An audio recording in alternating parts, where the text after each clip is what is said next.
Ish kryetari i Bashkisë së Stambollit Ekrem Imamoglu, i cili u pezullua nga detyra më parë për akuza për korrupsion, po përballet me akuza të reja për spionazh të lidhur me grupe terroriste dhe shtete të huaja. Imamoglu, si dhe Neskati Oskan, një nga udhëheqësit e dyshuar të një rrjeti kriminal të udhëhequr nga Imamoglu dhe gazetari Merdan Janardag, janë të gjithë gati të dëshmojnë si pjesë e një hetimi të zgjeruar për spionazh, thanë autoritetet turke të premten.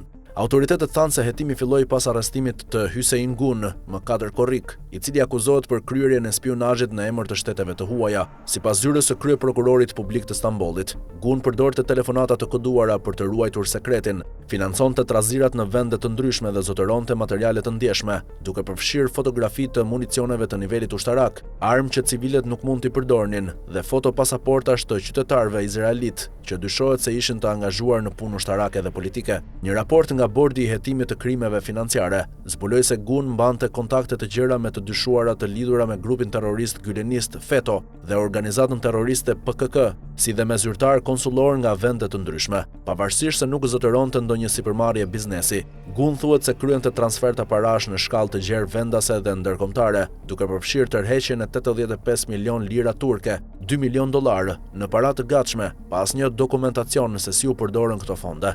Dokumentet e sekuestruara nga Gun thuhet se përmbanin shënime mbi përpjekjet për grush shteti dhe trazira civile në vendet e tjera, regjistrime ditore të takimeve me individ dhe institucione në Turqi, si dhe detaje të informacionit të ndarë me agjentët e huaj.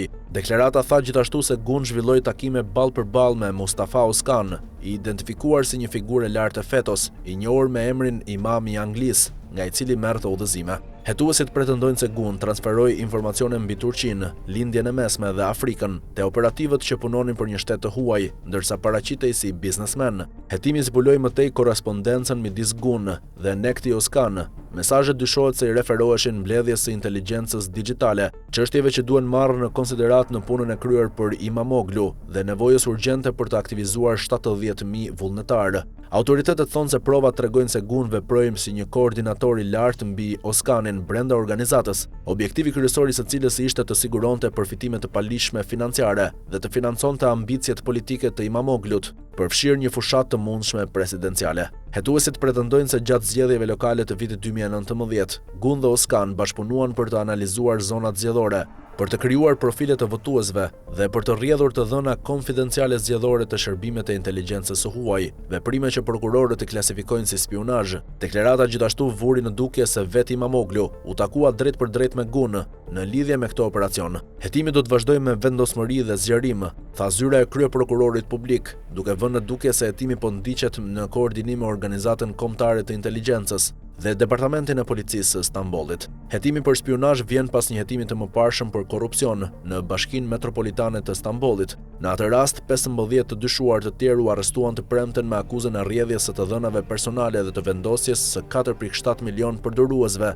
në 2 vende të huaja përmes aplikacionit celular Istanbul Senin. Prokurorët thanë se të dhënat u ofruan më vonë për shitje në rrjetin e errët. Ata zbuluan gjithashtu se nën programi IBB Hanem i aplikacionit përpunoi të dhëna nga kutitë e votimit të 11 milion qytetarëve dhe publikoi ato jashtë vendit. Sipas deklaratës së prokurorit, u lëshuan urdhër arreste për 15 individ, përfshirë menaxher softwaresh dhe drejtues të lidhur me kompani të lidhura me IBB-n, me dyshime se kanë ndihmuar në të ashtu quajturën organizatë kriminale Imamoglu. Zyrtarët thanë se gjithë të dyshuarit u arrestuan.